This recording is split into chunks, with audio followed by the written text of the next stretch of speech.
Hello my dear students, welcome to all of you in your YouTube classes, and I am Himanshu Misra, your physics teacher. We are discussing now the electricity portion of physics, as you know, and we have discussed the what is the charge and its properties. Further we have discussed the what are the conductors and insulator in previous video. In this video we are going to discuss the electric current, because last video we have left on the electric potential and potential difference. I think it will be clear to all of you. If any problem is there, then please ask me and by messaging me, and I will solve your problem. I will solve your problems in next video definitely. So don't worry about the asking about the confusions. Friendly आप मेरे से आप पूछ सकते हैं. Okay, आज के जो वीडियो में हमें करना है वो करना है electric current.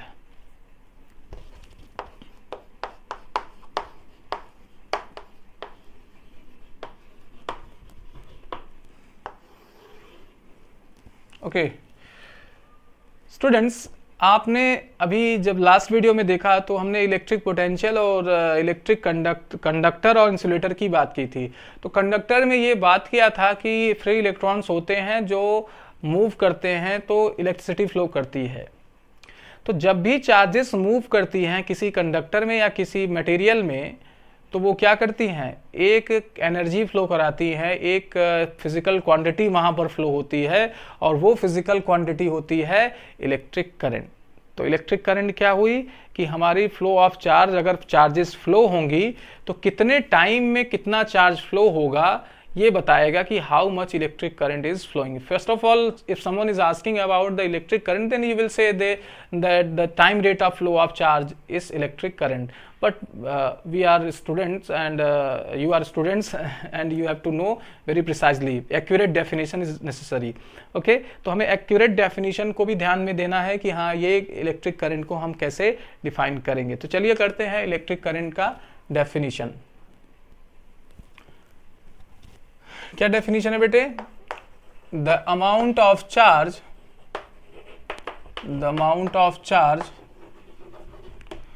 the amount of charge flowing through a cross section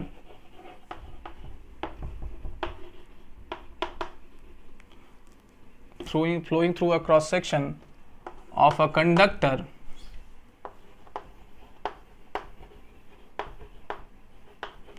per unit time, in per unit time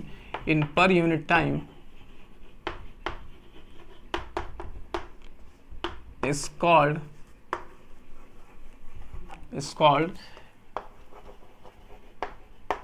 electric current. Okay, इस डेफिनेशन को लिखिए आप. तो क्या है बेटे? ये amount of charge flowing through a cross section of conductor. किसी कंडक्टर के क्रॉस सेक्शन से कितने चार्जेस यूनिट टाइम में फ्लो करते हैं. जैसे एक सेकेंड में मान लीजिए 3 माइक्रोकूलम चार्जेस या 3 कूलम चार्जेस फ्लो कर गए, तो आप कहोगे कि 3/1 3 एम्पियर की करंट फ्लो कर गई. 5 कूलम चार्जेस एक सेकेंड में फ्लो कर गए. क्रॉस सेक्शन आपको थोड़ा दिक्कत हो रही है, क्रॉस सेक्शन के बारे में बताते हैं. अगर मान लीजिए ये हमारी कंडक्टर है, ये वायर है जिसमें करंट फ्लो हो रही है, तो इसको हम ऐसे कैसे इसके हॉरिजॉन्टल ऐसे कट करूं. ठीक है, तो अगर मैं कट करूं तो जो ये सरफेस आपको दिखेगा, आपके नजदीक से देखे, जो ये अभी थोड़ा सा तिरछा सरफेस है, बट ये जो सरफेस होगा काटने पे जो सर्कुलर सरफेस आपको मिलेगा बेटे, वो आपका क्या होगा, क्रॉस सेक्शनल एरिया बोला जाएगा. तो वैसे ही अगर मैं यहाँ पे कंडक्टर ले लूँ और ये क्रॉस सेक्शनल एरिया ले लूँ, तो इससे जो चार्जेस पास होंगे, मान लीजिए 5 कूलम चार्जेस एक सेकेंड में पास हो गए, तो ये जो 5 कूलम पर यूनिट टाइम की बात किया जा रहा है कि amount of charge flowing through a cross section in per unit time is called electric current. यानी इस क्रॉस सेक्शन से जो 5 कूलम चार्जेस फ्लो की एक सेकेंड में, वही क्या है, आपकी इलेक्ट्रिक करंट बोली जाएगी. यानी हर यूनिट टाइम में अगर आप चार्जेस को कैलकुलेट कर रहे हैं बेटे, तो एक्चुअली आप क्या कैलकुलेट कर रहे हैं, इलेक्ट्रिक करंट कैलकुलेट कर रहे हैं. आई थिंक आपका फंडा क्लियर हो गया.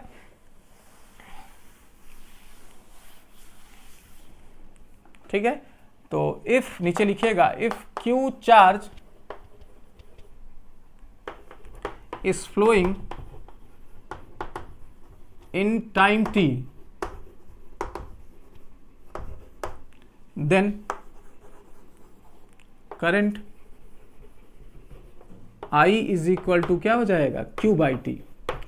इलेक्ट्रिक करंट को बेटे I से डिनोट किया जाता है, यहाँ पर जैसे मैंने यहाँ पर लिखा इलेक्ट्रिक करंट को I से, ठीक है।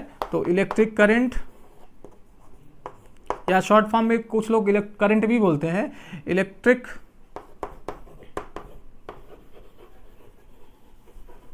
Current is denoted by I से डिनोट किया जाता है बेटे। अब बात आती है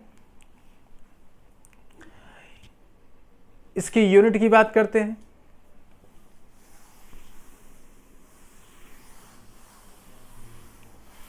तो देखिए चार्ज आपका Q है, चार्ज की यूनिट होती है कूलम, ये जैसा कि आपको वीडियो में बताया जा चुका है प्रीवियस में। और टाइम आपकी क्या है, टाइम की यूनिट क्या है, सेकेंड है। तो SI जो यूनिट की बात है, कूलम हो जाएगा हमारा चार्ज की यूनिट और टाइम की यूनिट सेकेंड हो जाएगी, तो इसकी यूनिट क्या हो जाएगी, coulomb per second. Unit of electric current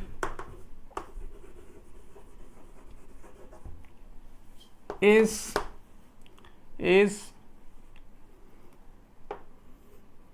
coulomb per second. Coulomb per second होता है, और कूलम पर सेकेंड को ही बेटे एम्पियर बोला जाता है, विच इज ऑल्सो नोन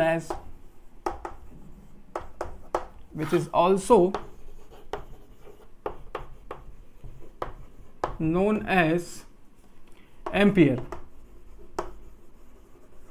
क्या बोलते हैं, एम्पियर भी बोलते हैं। यानी 1 ampere is equal to 1 coulomb upon 1 second.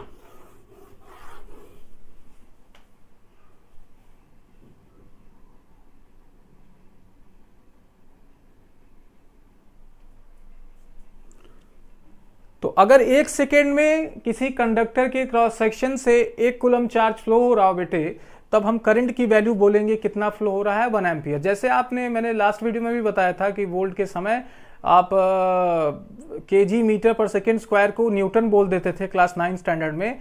वैसे ही यहाँ पर अगर आपके किसी कंडक्टर से 1 कूलम चार्ज 1 सेकेंड में फ्लो हो रहा है, तो उसे हम SI यूनिट में एम्पियर भी बोल सकते हैं। तो ये एम्पियर आपकी क्या है, SI यूनिट।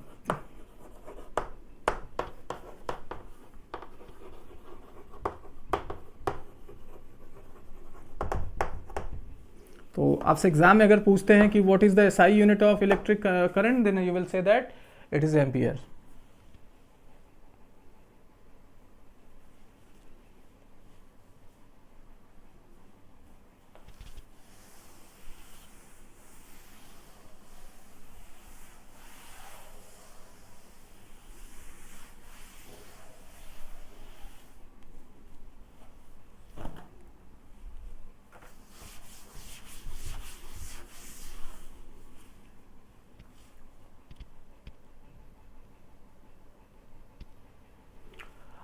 अब बात करते हैं डायरेक्शन ऑफ द करंट की।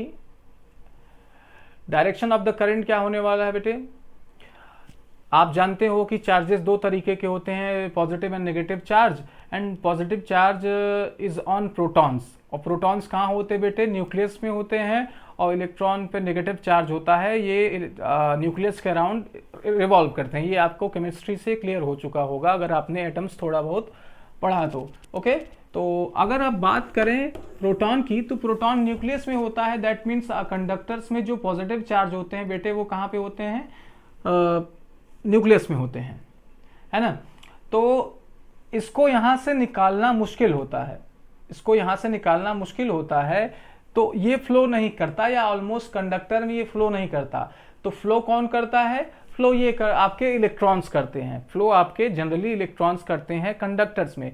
तो कंडक्टर में जो इलेक्ट्रॉन फ्लो करते हैं तो वो करंट कैरी करते हैं।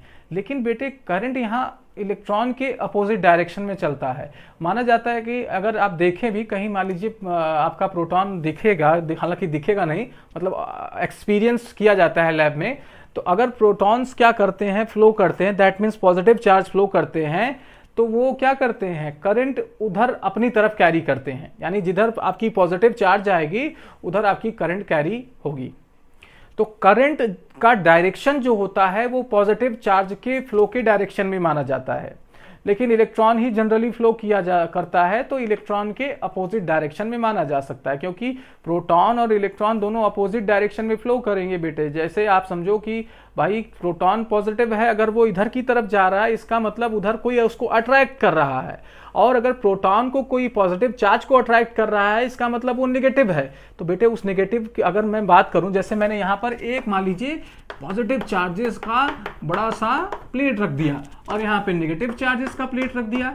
अब मैंने यहाँ पर एक इलेक्ट्रॉन को छोड़ दिया, यहाँ एक प्रोटॉन को छोड़ दिया, एक पॉजिटिव चार्ज को छोड़ दिया, अज्यूम कर लीजिए। अब बताइए कौन किधर जाएगा। भाई ये पॉजिटिव चार्ज है और ये पॉजिटिवली चार्ज्ड प्लेट है, तो इनके बीच में रिपल्सन होगा, क्योंकि लाइक चार्जेस क्या करते हैं, रिपल करते हैं, वो इधर की तरफ जाएगा। और यहाँ पर इलेक्ट्रॉन क्या होगा, इधर नहीं जाएगा, क्योंकि ये नेगेटिव चार्ज है और इलेक्ट्रॉन भी आपकी बेटे नेगेटिव चार्ज होती है, तो इनके बीच में रिपल्सन होगा, और रिपल्सन होगा तो ये इधर ले जाने की कोशिश करेगा। तो देखिए प्रोटॉन और इलेक्ट्रॉन एक ही कंडक्टर या पॉजिटिव या नेगेटिव चार्जेस आपके एक ही कंडक्टर्स में अपोजिट डायरेक्शन में चलेंगे कि नहीं चलेंगे। अगर मान लीजिए इलेक्ट्रॉन इधर चल रहा है तो अगर नेगेटिव चार्ज इधर चल रहा है तो पॉजिटिव चार्ज को इधर चलना पड़ेगा, क्योंकि आप देख रहे हो ना कि अगर यहाँ पे इसको ये इधर अपनी तरफ खींच रहा है, इसका क्या मतलब है कि ये पॉजिटिव चार्ज है, तभी तो इसको खींच रहा है अपनी तरफ। और अगर ये खींच रहा है तो ये पॉजिटिव चार्ज है, तो ये दूसरे पॉजिटिव चार्ज को क्या करेगा, अपनी तरफ नहीं आने देगा। तो इसका मतलब दोनों अपोजिट डायरेक्शन में चलेंगे, और जिधर आपकी पॉजिटिव चार्ज बेटे चलेगी उधर ही आपकी इलेक्ट्रिक करंट चलेगी। तो इसके रिस्पेक्ट में किधर चलेगी, अपोजिट डायरेक्शन में चलेगी कि नहीं चलेगी। तो हम दो बातों में से कह सकते हैं कि या तो ये क्या होगा, करंट का जो डायरेक्शन होगा वो पॉजिटिव चार्ज के डायरेक्शन में होगा या नेगेटिव चार्ज के अपोजिट डायरेक्शन में होगा। तो हेडिंग करिए direction of the current.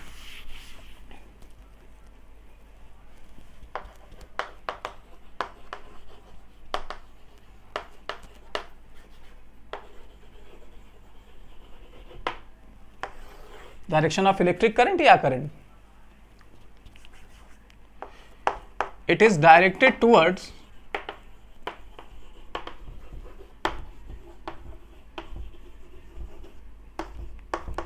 the direction of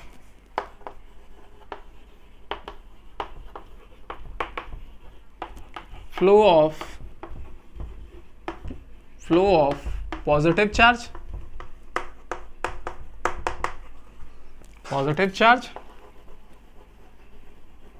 तो पॉजिटिव चार्ज के फ्लो के डायरेक्शन में होगा बेटे, और it is directed in opposite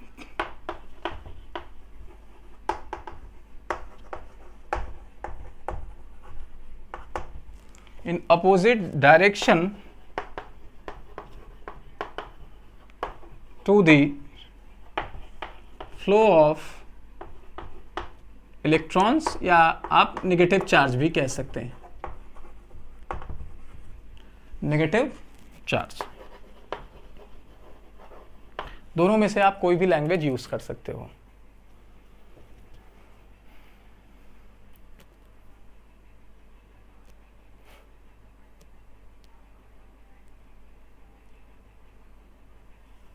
okay, तो यहाँ पे एक चीज़ ध्यान देने वाली बात है कि हमने डायरेक्शन समझा, इसको फिगर में मैं बता रहा हूँ, जरा देखिए कि हमारे पास एक मान लीजिए एक कंडक्टर है इस तरीके से, है ना, उसमें इलेक्ट्रॉन इधर फ्लो कर रहे हैं, आपके जो पॉजिटिव चार्ज है वो इधर फ्लो कर रहे हैं, तो करंट किधर फ्लो करेगा, आई आपका इधर फ्लो करेगा।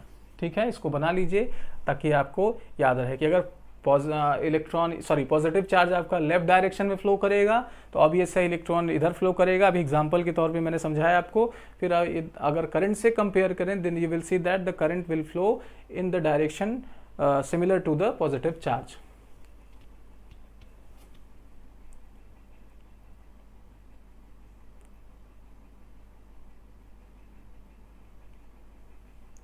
ओके, चलिए आगे चलते हैं। इलेक्ट्रिसिटी पोर्शन हमारा बहुत इंटरेस्टिंग है, इसको केयरफुली पढ़िएगा, इससे एग्जाम में क्वेश्चंस भी बहुत आते हैं। अब बात ये करते हैं, अब हमें मैग्नीट्यूड के बारे में जानकारी हो गई कि करंट की वैल्यू कितनी होगी, I is equal to Q by T. और दूसरी बात ये हो गई कि हमने ये देखा कि आपकी इसकी डायरेक्शन किधर है, तो डायरेक्शन पता लग गया कि opposite to the flow of electron के डायरेक्शन में होगा। तो ये कैसी क्वांटिटी है भाई, इसके पास मैग्नीट्यूड है और स्केलर है, मैग्नीट्यूड है और डायरेक्शन है, तो आप कह दोगे कि सर ये तो वेक्टर क्वांटिटी है। बट बेटे it is not vector quantity, कुछ एक्सेप्शन केसेस हैं जहाँ पर ये वेक्टर क्वांटिटीज़ नहीं होती। दैट मीन्स कुछ ऐसे एग्जांपल्स हैं आपके, कुछ ऐसे फिजिकल क्वांटिटीज़ हैं जिनके पास डायरेक्शन भी है और मैग्नीट्यूड भी है, बावजूद इसके वो वेक्टर नहीं है। उसका कारण क्या होता है कि वेक्टर्स जो क्वांटिटीज होती हैं उनके लिए स्पेशल मैथमेटिक्स बनाया गया है। जैसे आपके पास प्लस माइनस है ना, उसी तरीके से उनकी स्पेशल मैथमेटिक्स बनाई गई है। तो वो क्या करते हैं, जो क्वांटिटीज, पहली बात तो जैसे समझो एक गेट में एंट्री देने वाला आदमी है, वो कुछ बात होगा आपके पास, ये है वो है, तो एंट्री देगा, फिर आपको पता चलेगा कोई टीचर मिला, आपने होमवर्क किया नहीं किया, जाओ हो घर जाओ। तो वैसे ही है कि वेक्टर नाम का कोई घर है, उसमें आपको डायरेक्ट एंट्री कब मिलेगी, जब आपके पास मैग्नीट्यूड हो और डायरेक्शन हो। चलो मैग्नीट्यूड डायरेक्शन हो गया, फिर आगे कोई एक टीचर मिला, कोई एक पर्सन मिला, क्या आप वेक्टर मैथमेटिक्स को फॉलो करते हैं, तो आंसर है नहीं, तो चलो बाहर जाओ। तो वैसे ही कुछ ऐसी क्वांटिटीज हैं जिनके पास क्या है, वो चोरी छुपे घुस जाते हैं, लेकिन आगे जाते हैं तो उनकी क्या हो जाती है, पकड़ा जाते हैं। क्यों? क्योंकि वो वेक्टर मैथमेटिक्स को फॉलो नहीं करते। तो ऐसी क्वांटिटीज को हम क्या बोलते हैं, स्केलर क्वांटिटीज। फिर से वो स्केलर ग्रुप में जाने लगते हैं।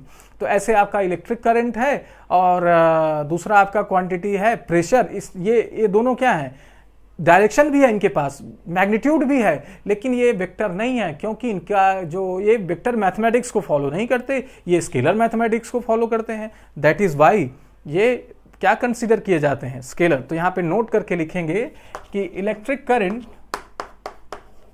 नोट करके लिखिएगा, बहुत इंपॉर्टेंट बात है बेटे।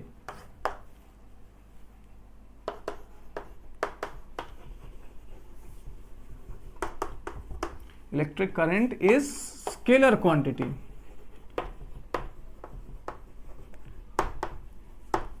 because, रीजन भी लिख लीजिए, because it does not follow the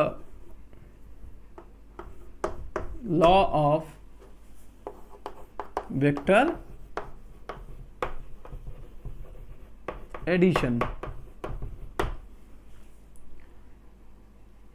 तो ये वेक्टर एडिशन को फॉलो नहीं करता है, इसलिए बेटे ये क्या है, आपकी वेक्टर क्वांटिटी नहीं है। तो कैसी क्वांटिटी है, स्केलर क्वांटिटी है।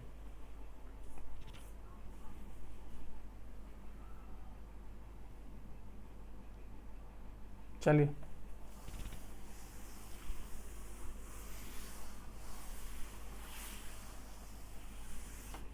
एक इंपॉर्टेंट रिलेशन करेंगे,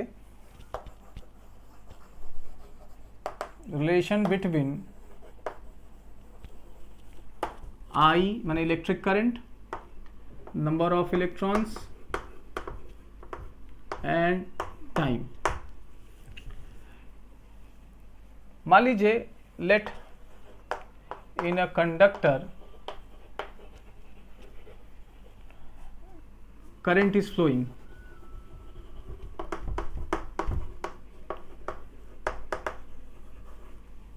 माना हमने एक करंट में क्या, एक कंडक्टर में करंट फ्लो हो रहा है एंड देयर आर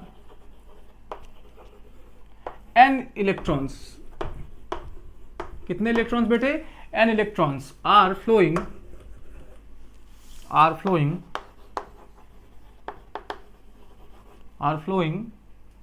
पर यूनिट टाइम।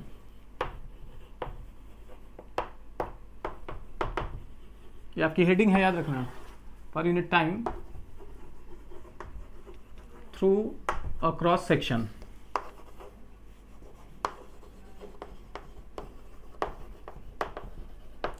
ठीक है, तो देन चार्ज विल बी, तो चार्ज कितना हो जाएगा बेटे, चार्ज कितना हो जाएगा, Q is equal to n e. हमने पहले बताया था कि अगर n इलेक्ट्रॉन है और आपकी चार्जेस क्या है, E इलेक्ट्रॉन कैरी कर रहा है, तो टोटल चार्ज कितना हो जाएगा, Q is equal to n e. अगर ये टाइम t हो, if the time is t, इसे इक्वेशन 1 कर लीजिए।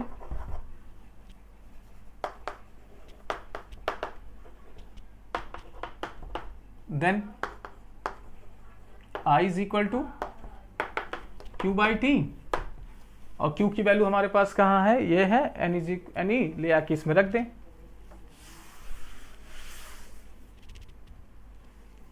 From equation 1 I is equal to क्या हो जाएगा, एन ई बाई टी।